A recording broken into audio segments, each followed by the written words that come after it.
بلوچستان کے ضلع ہردائی میں مادر وطن کا دفاع کرتے ہوئے جام شہادت نوش کرنے والے میجر محمد حسیب کی نماز جنازہ چکلالہ گیریجن راولپنڈی میں ادا۔ آئی ایس پی آر کے مطابق نماز جنازہ میں army chief general Asim Munir, وفاقی وزیر احسن اقبال، اعلیٰ عسکری و سول حکام اور شہید کے لواحقین نے شرکت کی۔ آرمی چیف نے دست خاکی کو کندھا بھی دیا۔ آرمی چیف نے کہا کہ جوانوں کی قربانیاں ملک کی دفاع کے لیے غیر متزلزل عزم کا ثبوت ہیں۔ قوم فتنہ خوارج کے خلاف افواج کے پاکستان کے ساتھ ہیں۔ قوم دہشت گردی کے خلاف سیکیورٹی فورسز کے ساتھ کھڑی ہیں۔ بلوچستان کے ضلع ہرنائی میں آپریشن کے دوران میجر محمد حسیب اور حوالدار نور احمد شہید ہو گئے تھے۔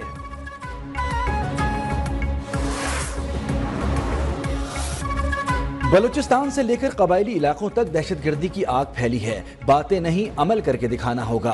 حکومت دہشت گردی کے مقابلے کے لیے کیا کر رہی ہے؟ Chairman peoples party Bilawal Bhutto حکومت پر برس پڑے۔ بولے حکومت کی ذمہ داری ہے کہ وہ صورتحال پر ایکشن لے۔ دہشت گردی کے واقعات پر بیانات دینا عادت بن چکی۔ چین کے شہری ہمارے نہ صرف مہمان بلکہ دوست بھی ہیں۔ چین پاکستان کی معیشت اور عوام کو فائدہ پہنچانا چاہتا ہے۔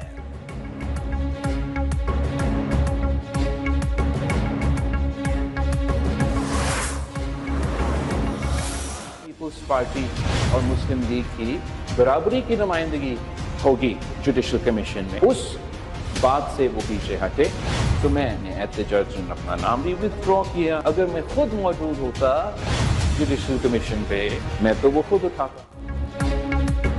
ایک ملک میں دو نظام نہیں چل سکتے۔ آئین سازی کے وقت حکومت اپنی باتوں سے پیچھے ہٹ گئی۔ Chairman peoples party Bilawal Bhutto حکومت سے ناراض۔ کہا میں نے اپنا نام جوڈیشل کمیشن سے احتجاجاً واپس لیا۔ اگر جوڈیشل کمیشن میں ہوتا تو آئینی بینچ میں فرق پر بات کرتا۔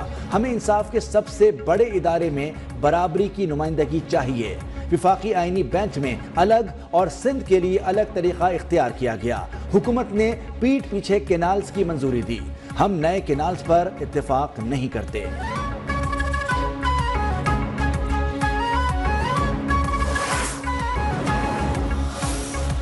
توشہ خانہ 2 کیس میں بانی پی ٹی آئی اور بشرا بی بی کی بریت کی درخواستیں مسترد۔ اسپیشل جج سینٹرل اسلام آباد شاہ رخ ارجمن نے بریت کی درخواستوں پر فیصلہ سنا دیا۔ بانی پی ٹی آئی اور ان کی اہلیہ پر فرد جرم عائد کرنے کے لیے 18 نومبر کی تاریخ مقرر۔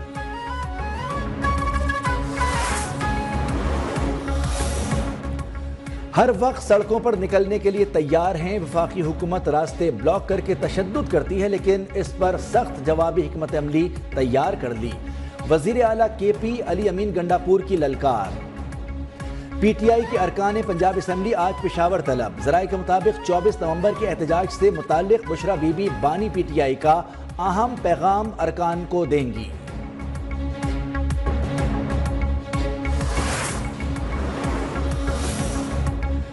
آئین میں کہاں ہے کہ ایک وزیر اعلیٰ ہر مہینے فیڈریشن پر چڑھائی کرے؟ آئین میں کہاں ہے کہ ایک وزیر اعلیٰ سرکاری مشینری عملے کو بطور جتھا استعمال کرے؟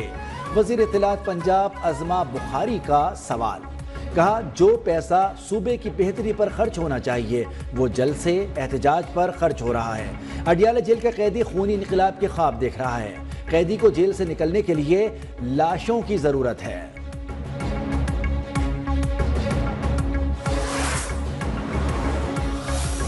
خیبر پختونخوا میں حکومتی انتظامی امور ابتری کا شکار ہیں۔ صوبائی حکومت کی توجہ دھرنوں اور انتشار پر مرکوز ہے۔ گورنر خیبر پختونخوا فیصل کریم کنڈی کی تنقید۔ کہا صوبے میں امن و امان کی صورتحال خراب ہے، ہمیں مل کر دہشت گردی کا خاتمہ کرنا ہے۔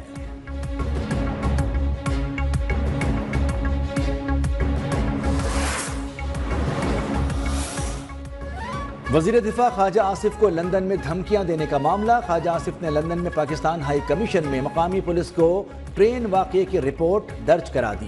بتایا افسوسناک واقعہ 11 نومبر سپہر 3:30 بجے اس وقت پیش آیا جب وہ اپنے عزیز کے ہمراہ ایلزبتھ لائن کے ذریعے ریڈنگ جا رہے تھے۔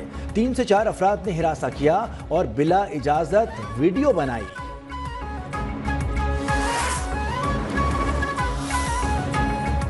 اشتعال انگیزی احتجاج پی ٹی آئی کا وتیرہ بن چکا۔ قانون ہاتھ میں لینے والوں سے آہنی ہاتھوں سے نمٹا جائے گا۔ وزیر اعلیٰ پنجاب مریم نواز کی لندن میں گفتگو، کہا خواجہ آصف کو دھمکیاں دینے والوں پر افسوس ہی کیا جا سکتا ہے، پی ٹی آئی کا کام ہی احتجاج کرنا ہے۔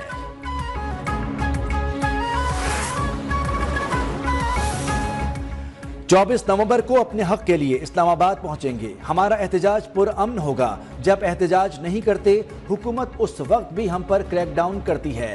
تحریک انصاف کے رہنما شیخ وقاص اکرم کی نیوز 1 کے پروگرام ڈیبیٹ ود عیسیٰ نقوی میں گفتگو، کہا ہم ہمیشہ پرامن رہتے ہیں، ہمارے پاس کوئی اسلحہ نہیں ہوتا۔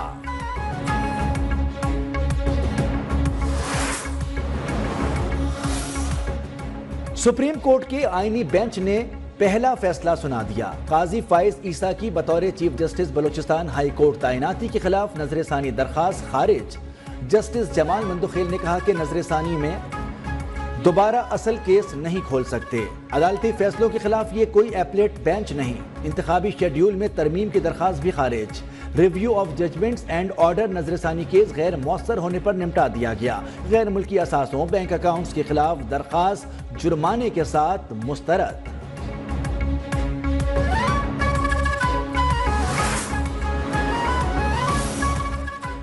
لاہور کا برا حال، اسموگ سے سانس لینا دشوار، ایئر کوالٹی انڈیکس 1000 پوائنٹ سے اوپر جا پہنچا، آلودہ ترین شہروں میں پہلے نمبر پر رہا۔ ملتان، پشاور، اسلام آباد، راولپنڈی، سیالکوٹ، فیصل آباد، ایبٹ آباد میں بھی بری صورتحال۔ محکمہ موسمیات کی لاہور سمیت مختلف شہروں میں بادل برسنے کی پیش گوئی۔ Chairman peoples party Bilawal Bhutto سے سندھ کے سینئر وزیر شرجیل میمن کی بلاول ہاؤس کراچی میں ملاقات۔ شرجیل میمن نے بلاول بھٹو کو ٹرانسپورٹ اور اطلاعات کے محکموں کی کارکردگی پر بریفنگ دی۔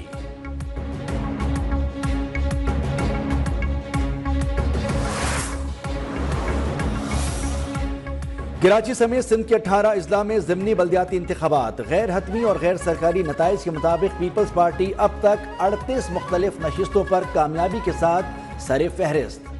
کراچی سے جماعت اسلامی نے 2 نشستیں حاصل کی، کراچی سے جی ڈی اے آزاد امیدوار ایک نشست پر بلا مقابلہ کامیاب ہوئے۔ مختلف علاقوں میں جیالوں کا جشن، ڈھول کی تھاپ پر بھنگڑے۔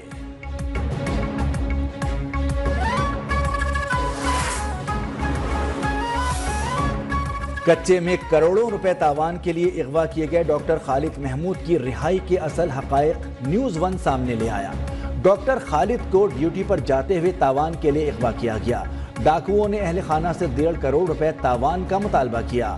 ڈی پی او کے مطابق ڈاکٹر خالد محمود کی رہائی تاوان دیے بغیر عمل میں لائی گئی۔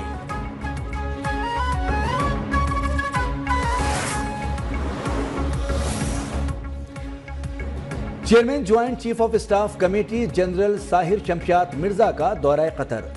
جنرل ساحر شمشاد مرزا کی شیخ سعود بن عبد الرحمن، نائب وزیر اعظم، وزیر دفاع اور چیف آف اسٹاف سے الگ الگ ملاقاتیں۔